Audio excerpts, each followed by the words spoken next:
نہ پڑھا تو کوئی پرابلم نہیں ہے، ایسا نہیں ہے۔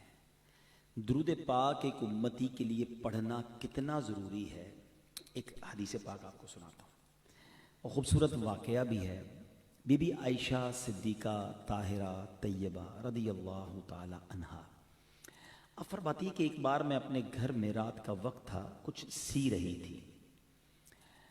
آج کل تو ہمارے یہاں بڑی لائٹس ہوتی ہیں اور بڑا ایک جس کو کہیں جگمگ جگمگ ماحول ہوتا ہے۔ بات کر رہا ہوں میں آج سے 1450 سال پرانی، جب ایک چراغ ہوتا تھا کمرے میں۔ فرماتی میں کچھ سی رہی تھی اور میرے ہاتھ سے سوئی گر گئی اور چراغ بھی گل ہو گیا۔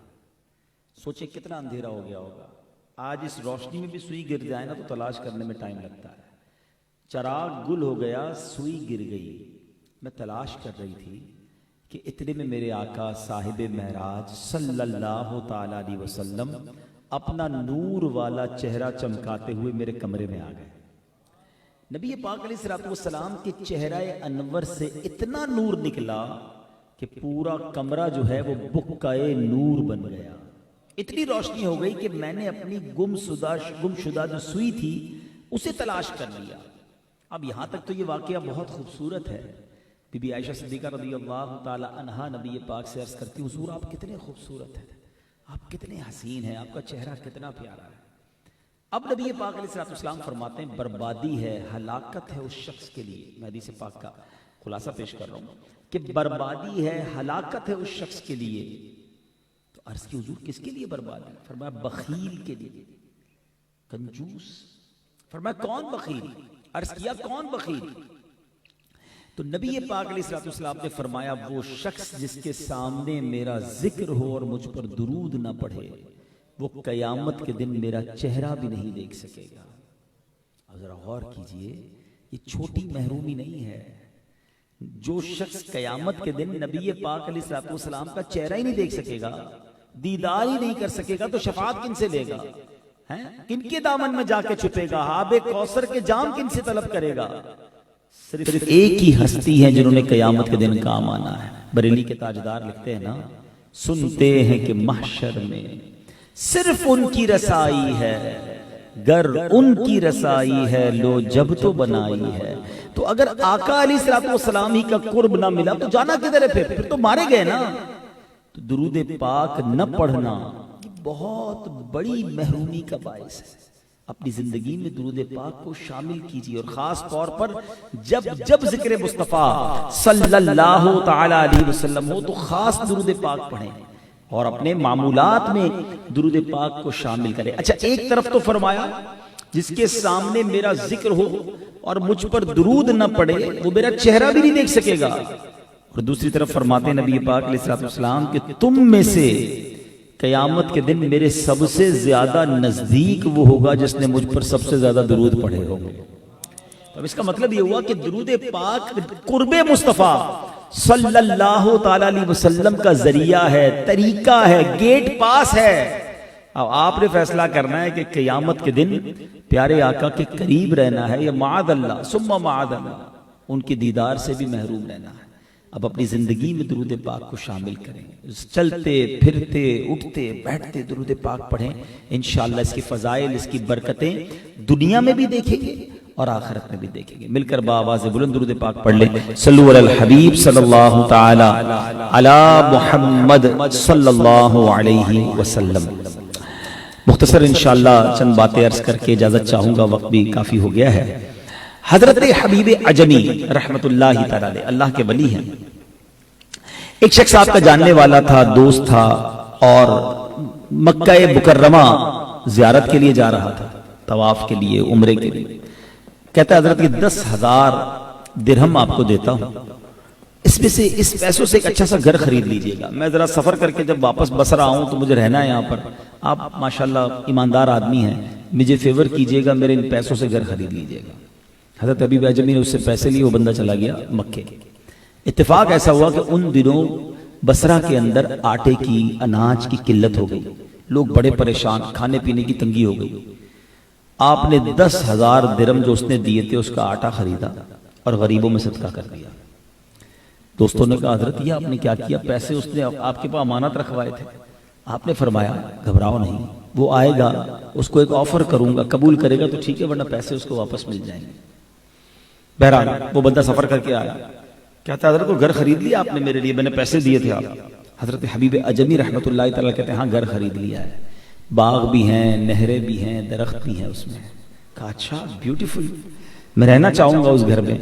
فرمایا یہ گھر میں نے تمہارے لیے اللہ سے جنت میں خریدا ہے، تمہاری مرضی ہے وہ گھر لے لو یا پیسے واپس لے لو۔ تھا بڑا عقیدت مند، اولیاء اللہ کے تصرفات اور ان کے کمالات کو مانتا تھا۔ اپنی بیوی سے مشورہ کرنے گیا کہ دیکھو پیسے میں نے دیے تھے حضرت حبیب عجمی کو کہ گھر خرید لیں، ہم رہیں گے اس میں، مگر وہ کہتے ہیں ان پیسوں کے بدلے میں نے اللہ سے جنت میں گھر خریدا ہے، بتاؤ کیا کروں، پیسے واپس لے لوں یا آفر قبول کر لوں؟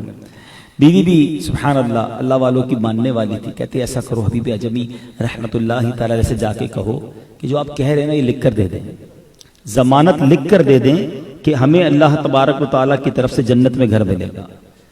یہ آئے واپس کہتے ہیں حضور آپ ذرا لکھ کر دے دیں، ضمانت دے دیں، کوئی رسید تو دینا کہ آپ جنت میں گھر دے رہے ہیں۔ تو حضرت حبیب عجمی رحمۃ اللہ تعالیٰ نے ایک مکتوب لکھا، بسم اللہ الرحمن الرحیم، یہ ضمانت حبیب عجمی کی طرف سے فلاں فلاں شخص کے لیے ہے کہ جس نے 10,000 درہم اللہ کی راہ میں صدقہ کر کے فلاں بندے کے لیے جنت میں گھر خریدا ہے۔ اب اللہ کی رحمت پر امید ہے کہ حبیب عجمی کے اس وعدے کو پورا کر دے۔ اس طرح کا ایک مضمون لکھ کر اس کو دے دیا۔ وہ بڑا عقیدت مند تھا، اس نے وصیت کی مر جاؤں تو کفن میں ایک پرچہ ڈال دینا۔ اس کا انتقال ہوا، حسب وصیت یہ پرچہ اس کے کفن میں ڈال دیا گیا۔ صبح ہوئی تو اس کی قبر پر ایک رکا پڑا ہوا تھا۔ دیکھنے والوں نے دیکھا کہ یہ برات نامہ ہے حبیب عجمی کے لیے کہ جو اس نے اللہ کے ذمہ کرم پر جو نیت کی تھی اس بندے کے لیے، اللہ تعالیٰ نے ایسا ایسا محل وہ گھر جنت میں اس کو عطا فرما دیا۔ لوگ وہ پرچہ لے کے حبیب عجمی کے پاس آیا، بہت روئے، کہتے یہ اس شخص کے لیے برات نامہ نہیں ہے، میرے لیے بھی تو برات نامہ ہے، میرے رب نے میری لاج رکھ لی، میرے کہے کو پورا کر دیا۔ میرے میٹھے اسلامی بھائیو، یہ واقعہ اولیاء کرام کے فضائل کی کتابوں میں موجود ہے۔ سیکھنے کو کیا ملا؟ چاہیں تو اشاروں سے اپنے کایا ہی پلٹ دیں دنیا کی، چاہیں تو اشاروں سے اپنے کایا ہی پلٹ دیں دنیا کی، یہ شان ہے ان کے غلاموں کی، تو پھر سرکار کا عالم کیا ہوگا؟ اللہ والے سبحان اللہ۔ اور یہاں ایک اور بات پتہ چلی کہ جنت کے سودے ہوتے ہیں جب بندہ اللہ کی راہ میں خرچ کرتا ہے۔ حدیث پاک ہے نا، بڑی صریح حدیث پاک ہے، کلیئر حدیث پاک ہے کہ اللہ کے حبیب علیہ الصلوۃ والسلام فرماتے ہیں، جس کا مضمون ہے کہ جو اللہ کے لیے مسجد بناتا ہے اللہ اس کے لیے جنت میں گھر بناتا ہے۔ یعنی آج ہم اگر مسجد بنائیں اخلاص کے ساتھ اللہ کے لیے تو رب کریم انشاءاللہ جنت میں محل عطا فرمائے گا، کیونکہ یہ نبی پاک علیہ الصلوۃ والسلام کا وعدہ ہے۔ تو پتہ یہ چلا کہ انسان دنیا میں رہ کر بھی جنت میں گھر بنا سکتا ہے، انسان دنیا میں ایسے کام کر سکتا ہے جو اس کی آخرت کو بہتر بنانے والے کام ہوں، اور ان میں سے ایک بہترین کام اللہ کی راہ میں خرچ کرنا ہے، راہ خدا میں خرچ کرنا، صدقہ و خیرات کرنا۔ یہ اللہ کو کس قدر محبوب ہے۔ صدقہ بلاؤں کو ٹال دیتا ہے، صدقہ مصیبتوں کو ٹالتا ہے۔ حدیث کا مضمون ہے 70 برائیوں کے دروازوں کو بند کرتا ہے صدقہ۔ بندہ جب صدقہ دیتا ہے نا تو جب بلا اترتی ہے تو صدقہ بلا اور بندے کے درمیان آ جاتا ہے اور اس کو روکتا ہے، انٹرسپٹ کرتا ہے، بندے پر بلا نہیں آنے دیتا۔ حضرت ابو ہریرہ رضی اللہ عنہ کے پاس ایک شخص آیا، کہتا حضور بچہ سمندری سفر پر گیا ہے، آپ دعا کر دیں خیر سے آ جائے۔ تو حضرت ابو ہریرہ نے فرمایا ایسا کرو صدقہ دے دو۔ صدقہ دے دیا۔ اب وہاں جس وقت یہ صدقہ دے رہا تھا نا وہاں موجوں میں جہاز گھرا ہوا تھا، ڈوبنے کے قریب تھا کہ اچانک جہاز والوں نے سنا کہ کوئی ندا آئی کہ اے لوگوں تمہارا فدیہ صدقہ قبول کر لیا گیا ہے، اور پھر جہاز نارمل ہوا اور سفر کمپلیٹ ہوا۔ وہ بیٹا آ کر باپ کو بتاتا ہے کہ عجیب معاملہ ہو گیا تھا، جہاز ڈوبنے کے قریب تھا، پھر ہمیں یہ آواز آئی کہ تمہاری طرف سے جو فدیہ جو صدقہ دیا گیا وہ قبول ہو گیا۔ تو اس شخص نے کہا کہ مجھے حضرت ابو ہریرہ رضی اللہ تعالیٰ نے کہا تھا کہ بچہ سمندر کے سفر پر ہے، تم صدقہ دے دو۔ تو اے میرے میٹھے اسلامی بھائیوں، صدقہ بلاؤں کو، آفتوں کو، مصیبتوں کو ٹالتا ہے۔ اللہ کرے کہ ہم اللہ کی راہ میں خرچ کرنے والے بنیں اور پھر خوش دلی کے ساتھ خرچ کریں۔ یہ بھی بڑا پرابلم ہے، خرچ کرتے ہیں لیکن برڈن فیل کرتے ہیں، کیا کرے بھائی دینی پڑے گی زکوٰۃ پوری ہے، زکوٰۃ تو دینا ہی ہوگا نا۔ اب زکوٰۃ بھی دیتے اور بوجھ بھی فیل کرتے ہیں۔ اللہ اکبر، یہ کبھی نہ کیا کرنا۔ جب بھی اللہ کی راہ میں خرچ کریں تو خوش دلی کے ساتھ کریں۔ سچی بات تو یہ ہے کہ دینے والا ساتھ سجدہ شکر بھی کرے، کہ اے اللہ تیری مہربانی، تو نے دینے والا بنایا، مانگنے والا نہیں بنایا. بہت سارے لوگ ہیں بیچارے نہیں دے پاتے، مانگتے ہیں. اللہ نے ہمیں اگر دینے والا بنایا تو پھر شکر بھی ادا کرے. بوجھ سمجھ کر دیں گے تو پھر اس کا اجر نہیں ہے. سبحان اللہ. اور پھر کسی کو دیں تو اترائیں نا، اس پر احسان نہ جتائیں. قرآن کہتا ہے یا ایھا الذین آمنوا لا تبطلوا صدقاتکم بالمن والاذی، اے ایمان والوں اپنے صدقے باطل نہ کرو، ضائع نہ کرو، احسان جتا کر اور تکلیف پہنچا کر.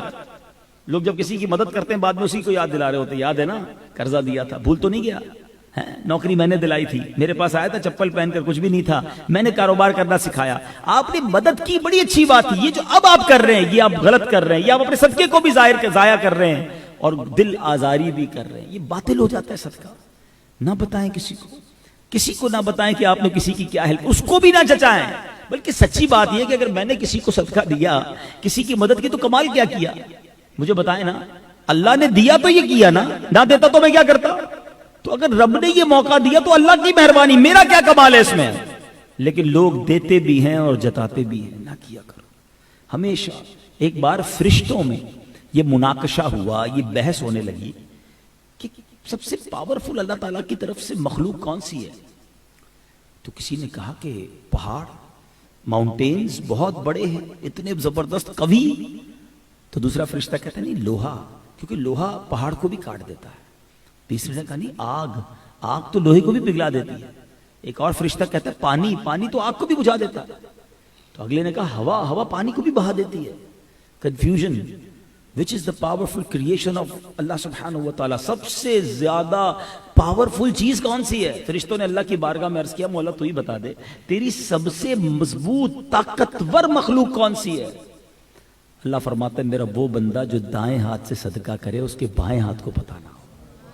یہ سب سے زیادہ میری مضبوط مخلوق ہے، طاقتور مخلوق ہے. ہاں یہ ہے بڑا مشکل کام. ادھر صدقہ دو، ادھر پیٹ میں درد شروع ہو جاتا ہے. اعلان تو ہونا چاہیے نا. پہلے تھا نیکی کر دریا میں ڈال، اب نیکی کر فیس بک پہ ڈال. ہر چیز ڈالنی ہے. یہ بھی کیا میں نے، یہ بھی کیا، ساری دنیا کو بتانا ہے. تو پھر قبول نہیں ہونا. اللہ کے لیے ایک سوال کروں، یہ میرے لیے بھی سوال ہے، یقیناً میرے لیے بھی ہے، اور شاید آپ سب سے زیادہ میرے لیے ہے، کیونکہ جو پبلک میں زیادہ جاتا ہے، لوگ جس کو زیادہ جانتے ہیں، اس کے لیے زیادہ مشکل ہوتا ہے. لیکن میں سمجھانے کے لیے کہہ رہا ہوں، ایسی کتنی نیکیاں ہیں میرے پاس یا آپ کے پاس جو فقط میں جانوں اور میرا رب جانے. یہ سوال کرنا کبھی اکیلے میں اپنے آپ سے کہ ایسے کتنے صدقے ہیں، کتنے سجدے ہیں، کتنے روزے ہیں، کتنے عمرے ہیں، کتنے طواف ہیں، کتنے ختم قرآن ہیں جو فقط میں جانوں اور میرا رب جانے. کسی نہ کسی طریقے سے، کسی نہ کسی بہانے سے ہمارا جی چاہتا ہے. یہ شیطان کا وہ وار ہے جو ہم سمجھ نہیں پاتے. اتنا باریک وار ہے کہ پہلے تو وہ نیکی نہیں کرنے دیتا، اب نیکی کر لی نا تو اب چین سے بیٹھنے نہیں دیتا. یار کوئی طریقہ تو بتاؤ کہ میں نے بھی یہ نیکی کی ہے، میں نے تہجد پڑھی ہے آج. اب تہجد اکیلے میں پڑھتا ہے انسان، گھر میں بیٹھ کوئی نہیں دیکھ رہا، مگر صبح اٹھ کر اسے ٹینشن شروع ہوگی کہ یار سامنے والے کو کس بہانے سے بتاؤں کہ میں نے تہجد پڑھی ہے. یار آج بہت تھکا ہوا ہوں. خیریت تو ہے، بس وہ تہجد میں اٹھ جاتا ہوں نا. اچھا ماشاءاللہ آپ تہجد بھی پڑھتے ہیں. اچھا اس نے یہ کہنا ہے اور ادھر دل میں ٹھنڈک، چلو بھائی وصولی ہو گئی. وصولی نہیں ہوئی ہے، آپ کی تہجد چلی گئی، کیونکہ آپ نے تو بتانے کے لیے کیا نا یہ عمل. ہم کیوں بتانا چاہتے ہیں کہ میں نے اکیلے میں کیا عمل کیا؟ تو صدقہ خیرات بہت بڑی نیکی، بہت کمال کا کام ہے، لیکن اصل بات یہ ہے کہ اللہ کی رضا کے لیے کرتے رہنا. اس سے روکے نا اپنے ہاتھ کو. کچھ لوگ کہتے ہیں رمضان میں دیتا ہوں بس بھائی پھر اگلے سال دیتا ہوں. نہیں، حدیث پاک کا مضمون ہے کہ گن گن کر خرچ نہ کرو ورنہ وہ رب کریم بھی تمہیں گن گن کر عطا فرمائے گا. جب وہ دیے جا رہا ہے نا تم بھی باٹی جاؤ اپنی حیثیت کے مطابق. ضروری نہیں ہے جو لاکھ روپے صدقہ دے گا وہی قبول ہوگا. کیا پتہ جو روز 1 روپیہ دیتا ہو یہ اللہ کی بارگاہ میں سخی ہو، مقبول ہو، کیونکہ اس کے پاس ہیں ہی تھوڑے. اپنی حیثیت کے مطابق دیتے رہا کریں. اللہ بہت کریم ہے، وہ آپ کو عطا فرمائے گا اور ملٹی پلائی ہو کر ملے گا. ہمارے بزرگان دین کا مائنڈ سیٹ اللہ اکبر اتنا مضبوط تھا، اتنا یقین کامل تھا. ایک بزرگ کے بارے میں آتا ہے، ان کے گھر پر کوئی سائل آیا تو انہوں نے اپنی زوجہ سے کہا کہ گھر میں کچھ ہے؟ تو آپ کی زوجہ نے کہا 4 ہی انڈے ہیں. فرمایا اچھا 4 ہیں، چاروں ہی دے دو اس کو، چاروں انڈے دے دو. تھوڑی دیر ہوئی تو دروازے میں دستک ہوئی. کہا آپ کے کسی قریبی جاننے والے دوست نے انڈے بھجوائے، ٹوکری بھجوائی. بہت مسکرائے اور بیوی سے کہا گنو کتنے ہیں. زوجہ نے کاؤنٹ کیا تو 30 تھے. فرمایا دیے تو 4 تھے نا. 40 ہونے چاہیے تھے. اتنا پکا یقین تھا کہ ایک کا 10 ملے گا. تو بیوی کہتی 30 ہیں سالم تو پورے انڈے ہیں, 10 جو ہے نا وہ ٹوٹے ہوئے ہیں. فرمایا سچ بتاؤ تم نے کیسے دیے تھے؟ کہا حضور میں نے بھی جب صدقہ کیا تھا نا 3 پورے دیے تھے, ایک ٹوٹا ہوا دیا تھا. جو 3 پورے گئے اس کے بدلے 30 پورے آئے. جو ایک ٹوٹا ہوا گیا اس کے بدلے 10 ٹوٹے ہوئے آئے. اسے 2 باتیں سیکھنے کو ملی کہ اللہ کی راہ میں خرچ کرو, وہ تمہیں دنیا میں بھی نوازے گا, آخرت میں تو ملنا ہی ملنا ہے. اخلاص ہونا چاہیے. اور دوسری بات اچھا خرچ کرو, ٹوٹا پھوٹا نہیں. آج کل سردیاں آئی ہیں نا, پرانے جیکٹ نکلیں گے, پھٹے ہوئے موزے نکلیں گے, وہ سویٹر بھی نکلے گا جو ہمیں چھوٹا ہو گیا ہوگا, دھبا لگ گیا ہوگا, دھلنے سے بھی داغ نہیں جا رہا ہوگا. اب کیا کرنا, دے دو کسی غریب کو, اللہ کی راہ میں دے دو. ہم وہ چیز اللہ کی راہ میں نکالتے جو ہمارے کام کی نہیں ہوتی ہے. مزہ یہ ہے کہ جو تمہارے کام کی ہے, جو تمہیں پسند ہے, وہ اللہ کی راہ میں دے دو, پھر دیکھو رب تمہیں کیا دیتا ہے. اور یہ میں نہیں کہہ رہا, قرآن پاک کے 4 پارے کی پہلی آیت کا یہی تو مضمون ہے. اللہ فرماتا ہے قرآن میں بسم اللہ الرحمن الرحیم لن تنالوا البر حتی تنفقوا مما تحبون. تم ہرگز بھلائی کو نہیں پہنچ سکتے جب تک تم اپنی پیاری چیز راہ خدا میں خرچ نہ کرو. کیونکہ اللہ دل دیکھتا ہے کہ اس کو مجھ سے محبت ہے یا پیسے سے محبت ہے, مال سے محبت ہے. تو جب دینا ہو نا بہترین دے. جو خود کھاتے ہیں وہ کسی غریب کو کھلاؤ نا. جو اپنے لیے اچھا فروٹ لیا کوئی بات نہیں, ایک تھیلی اور لو, دے دو کسی ملازم کو, دے دو کسی رشتہ دار کو, دے دو.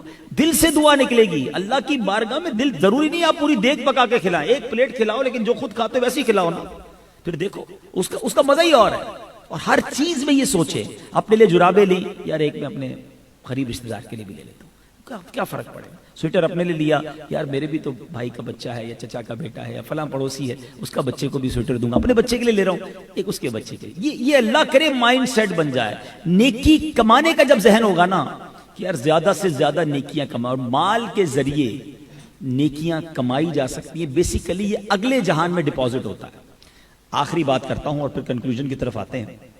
یہ پیسہ بعض اوقات جب خرچ کرتے ہیں نا, شیطان دل میں ڈالتا ہے کم ہو گیا یار, اتنے سارے تھے دے دیے, مسجد میں دے دیے, مدرسے میں دے دیے, کسی رشتہ دار کو دے دیے, میرے تو کم ہو گئے. یہ کم نہیں ہوئے ہیں, کہیں نہیں گئے. کبھی ایسا بندہ دیکھا آپ نے جو آپ کو آ کر کہ یار بڑا ٹینشن میں ہوں, کیوں بھائی کیوں ٹینشن میں ہو, کہ یار جیب میں 30,000 روپے پڑے تھے, آتے آتے اس میں سے 25,000 بینک میں ڈلوا دیے, میرے پاس صرف 5,000 ہی رہ گئے. تو آپ کہیں گے عجیب آدمی, تیری اکاؤنٹ میں ڈلوا کے آیا ہوں نا, 25 بینک میں, 5 جیب میں, ٹینشن کس بات کی, 30 پورے ہی ہیں بھائی تیرے پاس. ایسا ہی ہے نا, ٹینشن نہیں ہے, میرے ہی پیسے بینک میں پڑے ہیں. اب میں نہیں کہہ رہا, اللہ سبحانہ و تعالیٰ فرماتا ہے اس بینک میں بھی ڈاکے پڑ جاتے ہیں, بینک کے کرپٹ ہو جاتی ہے, بعض اوقات اکاؤنٹ فیل ہو جاتے ہیں. میں آپ کو اس ڈپازٹ کی بات کر رہا ہوں جو کیسا سیکیور ہے. اللہ تبارک و تعالیٰ ارشاد فرماتا ہے حدیث قدسی میں, اے میرے بندے اپنا مال میرے پاس جمع کرا دے. اللہ کیا فرما رہا ہے, میرے پاس جمع کروا دے, نہ جلے گا, نہ ڈوبے گا, نہ چوری ہوگا. تینوں سیکیورٹی مل گئی. اور سنو آگے کیا فرمایا, میں اس دن تجھے لوٹاؤں گا جس دن تو نیکیوں کا محتاج ہوگا, جس دن تجھے ایک ایک نیکی کی ضرورت ہوگی. کون سا دن؟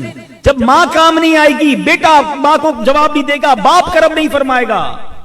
سیدی اعلیٰ حضرت لکھتے نا, ان کے سوا رضا کوئی حامی نہیں جہاں, گزرا کرے پسر پہ پدر کو خبر نہ ہو. ارے بیٹے پر گزرے گی, باپ کرم نہیں کرے گا, مدد نہیں کرے گا. اللہ فرماتا ہے اس دن تجھے لوٹاؤں گا جب تجھے ایک ایک نیکی کی ضرورت ہوگی, محتاج ہوگا تو پھر بتاؤ نا گھبراہٹ کیسی, ٹینشن کیسا. میں نے تو اس دن کے لیے جمع کروا دیے نا, اپنی جیب سے نکالا اور آخرت کے اکاؤنٹ میں جمع کروائے. تو انجوائے کیا کرو, جب اللہ کی راہ میں خرچ کرو نا مزے میں آ جایا کرو کہ یا اللہ تیری مہربانی, ادھر بھی دیا ادھر بھی جمع ہو گیا, اچھا ادھر بھی واپس ملنا ہے انشاءاللہ. اب ایک واقعہ سن لو, بات اور کلیئر ہو جائے گی. ایک ملک میں ایک عجیب قسم کا کمپٹیشن ہوا. بادشاہ تھا, بادشاہ ہوتا, اس کی مرضی. اس نے کہا مقابلہ کرو, دیکھو ہمارے وطن میں سب سے بڑا بے وقوف کون ہے, بے وقوف ڈھونڈو. وزیروں نے کہا چیز عاشا سلامت, مقابلے کروائے, عجیب عجیب بے وقوفیاں دکھائیں لوگوں نے. آخرکار بہت سارے مقابلوں کے بعد وزیروں نے ڈیسائیڈ کر لیا کہ he is the biggest fool of our country, سب سے بڑا یہ بے وقوف ہمیں مل گیا ہے. بادشاہ کے پاس لائے, بادشاہ نے کہا چیک کر لیا, کہا جی جناب چیک کر لیا, اس سے بڑا بے وقوف کوئی نہیں ہے. بادشاہ نے اپنے گلے سے زیورات, سونے چاندی کی مالا نکالی, اس کو انعام کے طور پہ دے دی, خوشی خوشی گھر چلا گیا. تھوڑے دنوں کے بعد اس بے وقوف کو پتا چلا کہ بادشاہ سلامت بہت شدید بیمار ہو گئے. کہ میں ملنے تو جاؤں, ملنے چلا گیا. تھا تو بے وقوف, کہتا بادشاہ سلامت سنا ہے بہت بیمار ہے, اب کیسی طبیعت ہے؟ بادشاہ کہتا ہے میں تو لگتا ہے ایسا ہے اس دنیا کو چھوڑ کر اگلی دنیا میں جا رہا ہوں. تھا بے وقوف نا، اس کو تو پتہ ہی نہیں تھا بندہ مرتا کیسے جاتا کدھر ہے. کہتا اچھا کہیں اور جا رہے ہیں آپ؟ بادشاہ کہتا ہاں میں دوسری دنیا میں جا رہا ہوں. اچھا بادشاہ سلامت یہ بتائیے، میں دیکھ رہا ہوں ادھر بڑے شاندار گھر ہیں، بیوٹیفل بیڈ روم، آپ کے زبردست بستر ہیں، عالی شان مکان بنا ہوا ہے، جدھر جا رہے ہیں ادھر گھر بنا لیا؟ بادشاہ کہتا ہے ادھر تو میں نے جھوپڑی بھی نہیں بنائی ہے. بادشاہ سلامت میں دیکھ رہا ہوں آپ کے پاس ہیرے جواہرات خزانے ہیں، جدھر جا رہے ہیں ادھر پیسے بھجوا دیے کہ نہیں؟ بادشاہ کہتا ہے ادھر تو پھوٹی کوڑی بھی نہیں بھجوائی. بادشاہ سلامت میں دیکھ رہا ہوں آپ کے آگے پیچھے خادم، خادمائیں، کنیزیں، غلام، لبیک کہنے کے لیے فوج، ادھر کچھ خادم بھجوائے کہ نہیں؟ آپ جا رہے ہیں جدھر پتہ نہیں کدھر جا رہے ہیں. بادشاہ کہتا ہے ادھر تو کوئی میرا ملازم، کوئی خادم، کچھ بھی نہیں. اس بے وقوف نے پتہ کیا کیا؟ اپنی وہ مالا اتاری اور بادشاہ کے گلے میں ڈال دی. کہا مجھ سے بڑے بے وقوف تو پھر آپ ہوئے نا. آپ کو پتہ ہے کہیں جا رہے ہیں، نہ گھر بنایا، نہ پیسے بھجوائے، نہ خادم بھجوائے، کرو گے کیا اکیلے ادھر؟ بظاہر تو یہ حکایت ہے، مگر میرے اور آپ کے لیے عقل مندوں کے لیے شاندار میسج ہے. سب کا گھر ہے، میرا اور آپ کا ادھر گھر ہے کہ نہیں؟ بنایا کہ نہیں؟ ادھر پیسے ہیں، ادھر جمع کیے، ادھر بھجوائے نہیں بھجوائے اس اکاؤنٹ میں؟ بتاؤ نا. ادھر تو فون کرتے ہیں تو دوست آ جاتے ہیں، خادم آ جاتے ہیں، نوکر چاکر ہوتے ہیں، ادھر کون ہوگا؟ اکیلے. کیا تیاری کی ہے؟ کچھ لوگ ادھر کے لیے جی رہے ہیں، ٹینشن ہی نہیں ہے بات کی. نہیں جناب، ادھر رہ کر ہی ادھر کی تیاری کرنی ہوگی. ایکسٹرا ٹائم تھوڑی ملے گا کہ میرے اور آپ کے موبائل پہ میسج آئے گا بھائی جناب اب دنیا کا کام بائنڈ اپ کرو، 1 مہینہ آخرت کی تیاری کرو کیونکہ موت آنے والی ہے. موبائل کا میسج ضرور آتا ہے کہ بھائی 80% ڈیٹا یوز ہو گیا ہے، 90% یوز ہو گیا ہے، بیلنس ڈلوا لو ورنہ بند ہو جائے گا. زندگی کا میسج نہیں آتا. صبح بندہ گھر سے نکلتا ہے، شام جنازہ آتا ہے. ایسا نہیں ہوتا؟ آپ نے نہیں دیکھا؟ اچانک موت آتی ہے، اچانک. آج ابھی اسی وقت بھی مجھے آپ میں سے کسی کو موت آ سکتی ہے. ایسا ہے نا؟ آگاہ اپنی موت سے کوئی بشر نہیں، سامان 100 برس کا ہے، پل کی خبر نہیں. لیکن کب تیاری کریں گے آخرت کی؟ تو آخرت کی تیاری کے بہت سارے طریقے ہیں. نماز کی پابندی کریں، حلال کمائیں، جھوٹ سے بچیں، دھوکہ نہ دیں، حقوق العباد پورے کریں، حقوق اللہ ادا کریں. اس کے ساتھ ساتھ صدقہ و خیرات کے ذریعے اپنے اگلے اکاؤنٹ میں پیسے جمع کروائیں. سخی اللہ کو بہت پسند ہے، یاد رکھنا. سبحان اللہ، سخی اللہ کے قریب ہوتا ہے. تو بہرحال آپ کے صدقات، آپ کی خیرات، آپ کے زکوٰۃ، ان تمام چیزوں کا سب سے زیادہ حقدار جو ہے وہ آپ کے اپنے غریب رشتہ دار ہیں. سب سے پہلا حق بھی ان کا ہے. تو اپنے غریب رشتہ داروں کو دیکھیں. بعض اوقات لوگ دنیا والوں کو بانٹ رہے ہوتے ہیں، اپنے رشتہ داروں کو نہیں پوچھتے. اپنے رشتہ داروں کو پہلے پوچھیں، ٹھیک ہے؟ پھر اس کے بعد جو اب میں آپ کے سامنے یوں سمجھیے کہ ایک بہت شاندار نیکی کا موقع رکھ رہا ہوں کہ دعوت اسلامی جو 100 سے زائد شعبہ جات میں دین متین کی خدمت کر رہی ہے، ان میں سے 2 شعبے بڑے کمال کے ہیں. ایک جامعۃ المدینہ، ایک مدرسۃ المدینہ. اس میں علماء بنتے ہیں، حافظ قرآن بنتے ہیں. سبحان اللہ. 5000 سے زیادہ مدرسے ہیں، 2.5 لاکھ سے زیادہ بچے بغیر کسی فیس کے قرآن پڑھ رہے ہیں، درس نظامی کر رہے ہیں. آپ جاننا چاہیں گے اس وقت تک کتنے علماء بن چکے؟ اب تک 13,000 سے زیادہ علماء دعوت اسلامی کے ان جامعات سے فارغ ہو چکے ہیں. اسلامی بھائی اور اسلامی بہنیں درس نظامی کمپلیٹ کر چکے ہیں. 87,000 سے زیادہ حافظ قرآن بن چکے ہیں. 87 اور 13 ملائیں تو 1 لاکھ ہو جاتے ہیں. اگر دعوت اسلامی ایک گراؤنڈ میں اجتماع کرے کہ صرف علماء اور حافظ قرآن آئیں گے، تب بھی 1 لاکھ افراد کے لیے جگہ ڈھونڈنی پڑے گی. اتنا بڑا اجتماع، اتنے سارے لوگ دعوت اسلامی پروڈیوس کر چکی ہے. پچھلے 1 سال کی پروڈکشن کی بات کریں، لوگ کہتے ہیں ہماری فیکٹری میں اتنا مال روز کا بنتا ہے، مہینے کے اتنے کنٹینر بنتے ہیں. میں بتاتا ہوں یہ ثواب کی فیکٹری میں کیا بنتا ہے. اگر ایوریج نکالے نا تو دعوت اسلامی کے ان مدرسوں میں روزانہ 7 عالم دین بن رہے ہیں. ایوریج روزانہ اوسطاً 18 حافظ قرآن بن رہے ہیں اور 85 کے قریب ناظرہ قرآن پڑھ کے فارغ ہو رہے ہیں.